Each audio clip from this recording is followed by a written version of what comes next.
Hello, welcome to the Creative Writing Life podcast. I'm Justin Sloan. And I'm Paul Zeidman, and this is, let's call it Old Home Week. For those of you who have been around since the very beginning, which was back in, I think, 2021, no, 2020. That was, lockdown had started.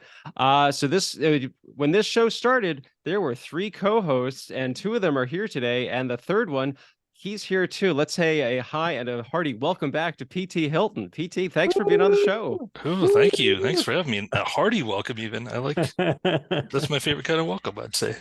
Yeah, Thanks we for miss you, having me. buddy. It's great to be back. Yeah, I get it though. When you have guests and if you have three co-hosts, it's kind of crazy. So it can get a little overwhelming, kind of, and especially since we only started doing video this year. So if you're like talking to one person and there's three voices coming out at the same time, it's like, wait, who are you again? Right. And Yeah. it's funny though. I'll reveal to you guys that my email address is still connected to the I guess the like podcasting host that you use. So like I get emails there's like we've started processing your episode, and then like we finished processing. So I get a little preview of like what the title of the episode is like before it comes out and stuff. Oh, so you're that. So every time there's more than a couple of listens to the podcast, we know where one of them is. That's you. That's right. Oh yeah, it's right there. I wonder if I could update it to my own. Should I try right now as we're live on the show? Yeah, if you want to. So anyway, while you're working on that, so PT was the like we said, he was one of the three original co-hosts of the show. Then he had to step away, he had some other stuff to work on, but he has been a very busy writer these past couple of years. So PT, just bring us up to speed. How's the writing been going for you? Yeah, it's I don't remember exactly where it was when we left off, but yeah, I've had some exciting things going on. I had a thriller series, a novel series that I wrote that has been pretty successful. I especially on audio, like the audio publisher that I work with, I heard their CEO on a podcast one time saying like we want to do more thrillers, and so I emailed them and was like, hey, I heard you want to do more thrillers, and so I really like worked from them from the beginning, building that series up, and like, hey, what exactly do you think it should be like? And they gave me a lot of notes early on, and they got a great narrator, so that's been really successful, and more so because of the narrator than me, I think, because they got a narrator who's like really popular, and so all his fans are coming on. But he does like a lot of the same kind of books, so a lot of my reviews are like, I keep getting confused about like which book I'm listening to or what series this is, but I love it. It's great. So it's pretty funny. They're all like kind of a Jack Reacher kind of man on a mission kind of book series. Yeah. So that's where I'm spending a lot of my time for the last few years in the novel writing side, for sure. Yeah, I was going to say, so there's the audiobooks. Have you done like actual just regular books, and also have you been working on screenplays at all? Yeah, absolutely. Yeah, so those same books came out as physical books and ebooks. They're not as popular as the audiobooks, but they're doing okay. And then in screenwriting, I've been focusing on that a lot, especially it seems like I go in fits and starts. Like I'll go 6 months really focused on the novels and then 6 months on the screenplay thing. But yeah, I've been doing quite a bit of screenwriting, especially the last 9 months or so. I've got a screenwriting manager now. I can't remember if I did before when I was on this or not, but we've been Probably not. Yeah, I don't think so. Yeah. Or I don't remember anyway. So yeah, it's been fun getting some momentum there, and I went to the Austin Film Festival this year with Justin, and that was great. That really has kept me motivated from like whatever, when was that, October? From October to now, I still like pumped up from that. So I think we should just get the Austin Film Festival to sponsor this podcast, because it comes up every single week now. Because Justin went, and I'm gonna go for the first time this coming year, and the past couple of guests we've had, they always bring it up in one capacity or another, and Justin's like, oh yeah, I've been there too, and it's like every time it's mentioned, we should just have like a cash register sound going ching. Yeah. Yeah, what if they have affiliate links? We got to figure that out. Probably. So this is something that it's always fascinated me, that how is it difficult or is it easy for you to transition? Because you said you'll do it fits and starts going from novels to screenplays, two very different styles of writing. Now, are you able to just kind of like switch that novel part off in your brain when you switch over to a screenplay, or do you have to, is it like a slow transition, or is it just like, oh yeah, this is no problem, I can, it's Saturday, I'm working on a novel, Sunday I'll jump back into the screenwriting? Yeah, I feel like it's pretty easy to switch formats for me. Like the bigger thing is switching like stories. If I'm trying to work on 2 stories at once, I have a hard time with that. But switching formats is, I've done enough of each that's not too difficult, I don't think, for me anymore. That's pretty cool. What about with the stories? That's a great point. I mean, with the screenplay, it's all usually in one thing, but with books, you can space it out. I mean, are you a meticulous planner? We've talked on the show before with people like, I'm one of those people, I have to outline before I start on pages, but there are also people, pantsers who can just like, oh, I just, I start writing and the characters tell me where to go. I mean, which category do you fall into, or do you have one foot in each camp? Yeah, I used to be totally a pantser, or I think there's some other term for that, gardener. No, well, I don't remember what the other term is, but yeah, I used to be more of a pantser where and that's probably my preferred method of doing it. But as I've gotten older and valued my time more, I've become an outliner, because it's like there's so much going back and trying to fix stuff, or like sitting around waiting for the ideas. I used to like purposely write myself into corners all the time, being like, if I write the reader will never figure it out if even I don't know like how I'm going to get out of this, and then I'd have to spend 3 weeks trying to come up with some crazy way that they're going to get out of that situation. Yeah. I don't do that anymore because I like my life too much. But yeah, so yeah, to answer your question, I definitely outline pretty meticulously now. Yeah, I would think like, especially if so would you say thrillers are your specialty? Because that requires a lot of outlining, because you have to plan ahead for what's about to happen. Yeah, thrillers are, that's how I've tried to brand myself now. Like I've tried to brand myself, I guess, as kind of a thriller writer. For The novels or for everything? For everything, I'd say. Um, in like thrillers and thriller adjacent stuff. So some of it's, supernatural thrillers, or it could be a little bit of a sci-fi thriller, but they all have that kind of thriller element to it for sure. The other thing I've been doing is and I can talk about this if you want. We didn't talk about this beforehand, so you tell me if you want me to go there or not. But I've been doing some program or some stuff with the Roadmap Writers career program. I can give you my honest thoughts on that if you would like to know them. Yeah, we actually have had some people, James Moore, one of them, talking about it before on the show, and so he represents, I think, the diversity part of that program. So it'll be cool to hear from somebody who's been going through the program, and of course, talking about your management and all that stuff would be awesome. So yeah, let's start with Roadmap. So what made you decide to join it? Great question, Justin. You kind of went into interview voice for a minute there. I like that. So it was really, I think, at Austin. Like at Austin, a lot of the panels I was going to, people like kept being like, don't waste your money on stuff if you're a screenwriter. Oh, except for Roadmap. Roadmap's great. So, like a lot of people who were the panelists, or people I respected, were like, would always like throw that caveat of like, you really gotta, it's really who you know. Oh, unless you go with the Roadmap, and then they'll, that's a great place to start, kind of a thing. And so after enough people said that, I thought I would give it a try. So and the other thing was like I was starting to get a little bit of momentum, and I felt like I had a really good script that I was like, I'm probably going to start getting some meetings hopefully from the script, and I want to be as prepared as possible for pitching and like general meetings and things like that, which is really kind of what their career writer program is about. Yeah, so we talked about it briefly because I've been curious about it, but just kind of reiterate some of my questions here for the broader audience. Absolutely. So it sounds like you start in different phases, right? What's that all about? How does that work? Yeah, so it's so I'll say, first of all, it's not cheap. It's $400 for a class, for a month-long class. And I would definitely say you want to like make sure you're ready. Like make sure you have probably 2 to 3 really good scripts that you feel like are 100% ready to go to make it worth your time and your money. And it is a huge time investment too. So make sure you have the scripts ready, and make sure you have like time in the month to actually do this. And then you start out. So like you said, the first phase is a pitch prep program. It's all about pitching, where you take one of your projects. They really work with you like on a log line, perfecting the log line. And then you take from that, they do a written pitch, like a 2-page written pitch. And once that's really solid, then you move into the verbal pitch, and you develop like an 6 to 8 minute pitch. And I've done this pitch so many times that I swear to God, if you were to wake me up in the middle of the night, like dead sleep, and be like, "Tell us about your script, the takeaway," I could immediately open my eyes and go into this 8-minute pitch. I've done this so many freaking times. But Awesome.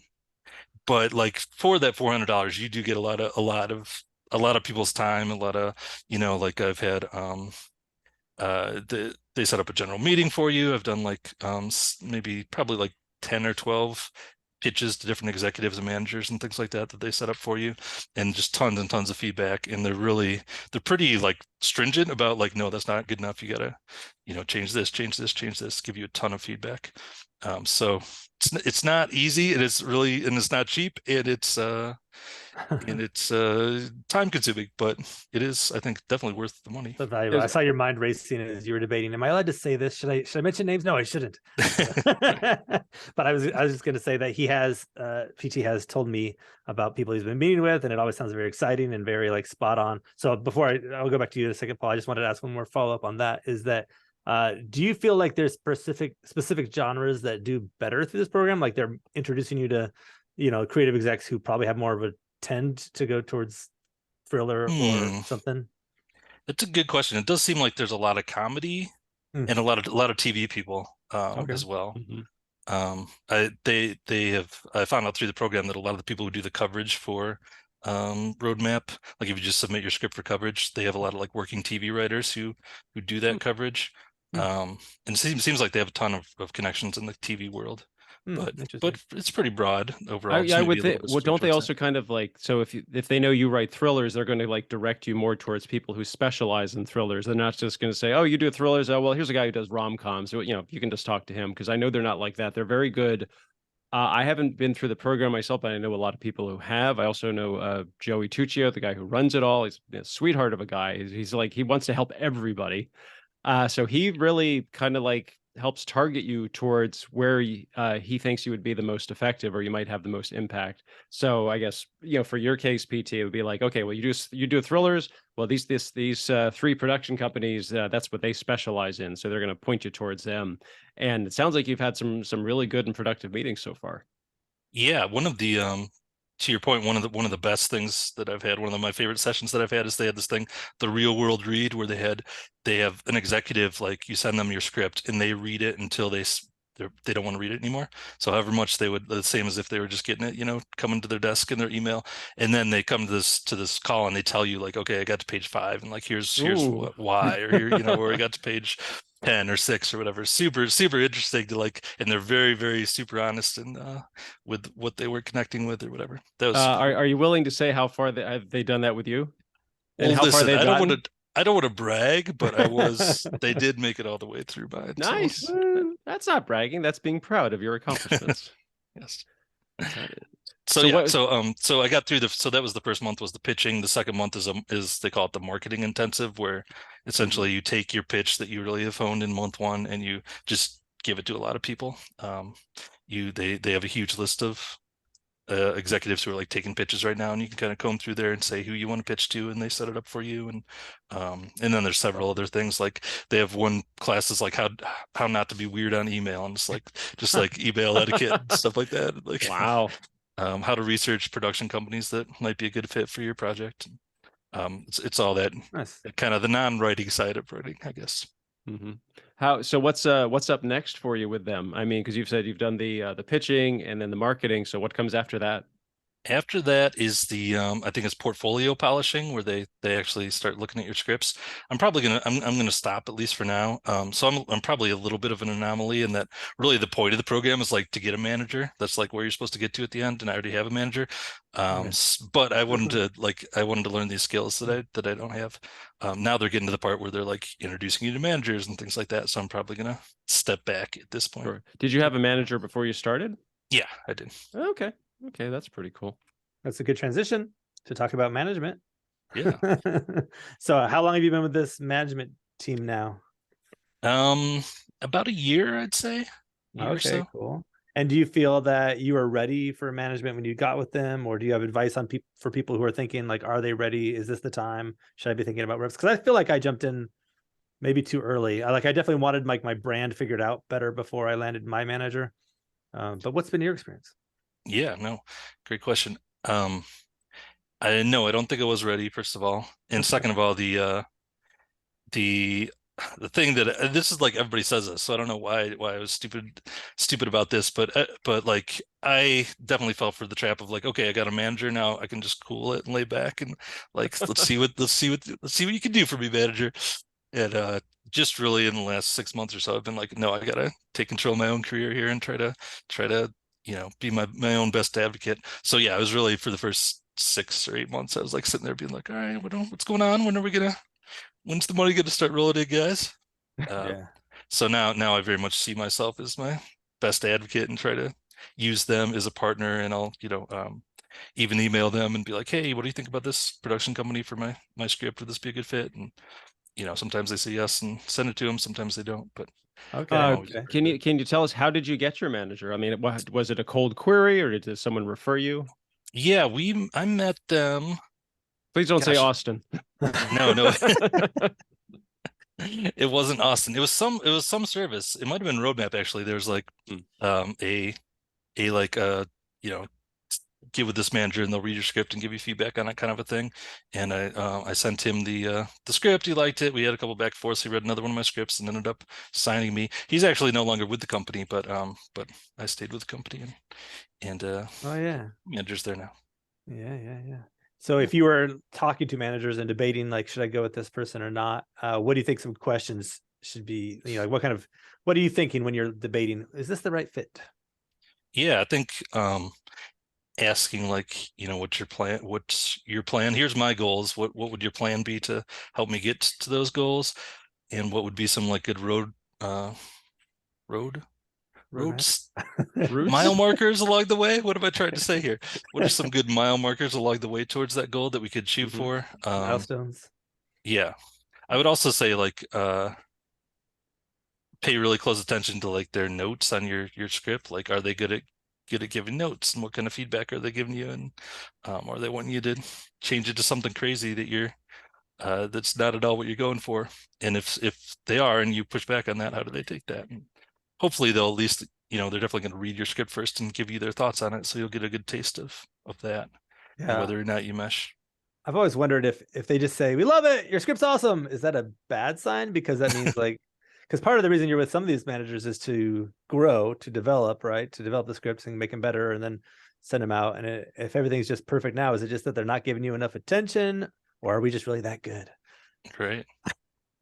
Yeah, I think maybe if they say once, we love it, no notes, that's great. But if they say that twice, then you're like, I Like don't every know. single script you send them. Yeah. I Like, know I'm come on, pretty guys. I good, know but I'm not perfect. Yeah. So I Wow. had a follow up. So you mentioned that recently you've kind of like started taking more control of your projects, working with the management team. So what sort of things have you been doing? Have you been like reaching out to production companies, or are you going to the manager and say, hey, do you know anybody at, X production company, and see if they can get you in? Or I mean, what's your approach to that? yeah, good question. I'm still kind of figuring it out. So far, what Hmm. I've been doing is like the roadmap thing was one of the ways that I wanted to take control of my career, and I've made some really good connections through that I'll keep fostering. And um I had a great meeting, really great meeting with this one guy where we just like really clicked and connected. It's definitely like like they always say, it's kind of like dating or whatever it is, like that, where it's like we were both really on the same page. And my project I was pitching was definitely not for him, because he was like, yeah, this is not at all, that's not at all what we do.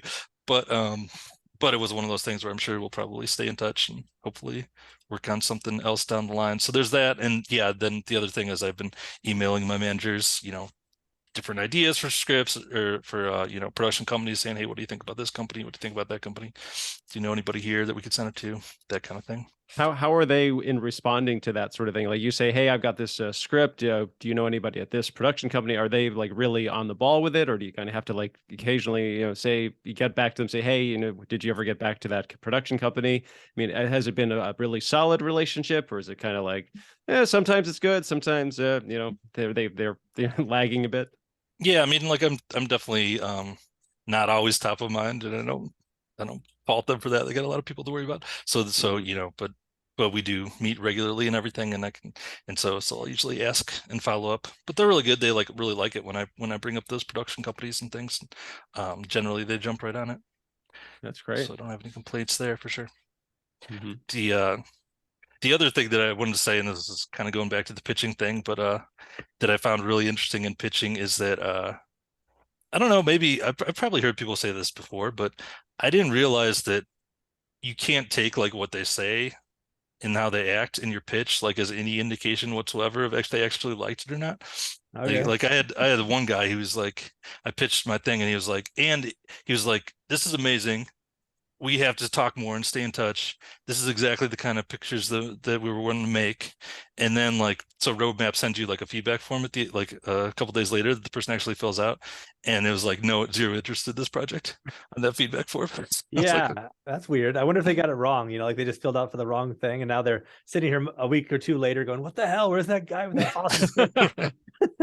Could be. And I've had other pitches where the person is like totally stone faced and has zero response, and I feel like, oh, that's kind of a waste of time. And then they end up requesting the script or whatever. Interesting. Yeah, that's really interesting. Yeah. So going on pitches, I would love to hear more of your just general advice. Some people are like, I don't want to bother with all that stuff. I just want to pitch. Do you have any Right. any good lessons learned from the pitching lessons you got, pitching classes that you would advise we take into account? I have a pitch coming up too, so I will take this and absorb. Yeah, the biggest thing, and like I think I've heard people say this before too, and I always kind of thought it was BS. But they really do want to know like what is your personal connection to the material? Like why did you write this? Like in my pitch, I just have a little thing where it's like 2 sentences long where I say the reason I wanted to write this is because I have a teenage daughter and I've watched as she's struggled with some of the world events of recent years, and I really wanted to tell a story that explored the question, what do we do when the bad guys win? That's it. That's what I say about my personal connection. And I think every single feedback form I've gotten has been like, we loved your personal connection to the story. We loved it when you talked about your daughter. They really want like some kind of personal connection, especially because the one I'm pitching is like a YA, almost like a teen heist drama, basically. And I think they probably want to know like, why is this 40-year-old white guy talking? What's he know about teenagers? When you're doing your pitch, do they ever interrupt like with questions or like, hey, wait, I'm not sure. Wait, can you go back and do that one again? Or I didn't catch that detail. Does that ever happen? Or I mean, I'm assuming you don't just do it very robotically. That you I'm sure you put a lot of emotion and you get into the story. But does anyone ever interrupt and does that throw you off, or you're able to just kind of like get right back into it? Yeah, absolutely. They definitely do interrupt. Some of them just sit there like totally stone faced and say nothing, and then some kind of engage with you and ask questions and things like that. That's another class they have as part of the roadmap thing. Also, is they have a session where you like in the course it's with James actually, and you like pick a number between 1 and 10, and it's a different personality, a different kind of jerk basically, and you have to give your pitch, and he's like and like one of them he's like on his phone, like starts calling people and stuff like that in the middle of your pitch. You have to figure out how to handle that. And like nice. In mine, he kept throwing in different story ideas, being like, oh wait, what if we change it so like she kills the guy there and stuff? And I'd just be like, well, maybe the sequel, let's just awesome. continue on. Well, based on our experience talking with James, yes, he can be very excitable and very animated in his responses to things. So I can see how that might potentially throw you off, but I guess that's part of why they're helping you with it, is to kind of help you, stay focused. Right. Absolutely. But yeah, there's definitely some people that want to jump in and start like collaborating on the story and like asking questions, making sure they understand, coming up with ideas right away. And some people would just want to hear you tell your tale. That's cool. So yeah, Paul asked earlier what's next in this stuff, but what's next for you in your career in general? Path beyond roadmap and management and all that. Do you have any good strategies? Do you keep a strategy wall? Do you have goal meetings like on the Act 2 podcast? They're goal buddies. What are you doing? Yeah. So my personal goal for this year is I want to make at least 3 fans in the industry of PT Hylton. I want 3 people who are like, yeah, I want to work with that PT Hylton guy. I can't control whether I'm going to sell something or get something option this year necessarily, but I think that's possibly achievable. They can get 3 execs that are like, you know what, I like that PT Hylton guy, and I want to work with them. So that's my goal. I believe in you. I believe you can achieve this goal.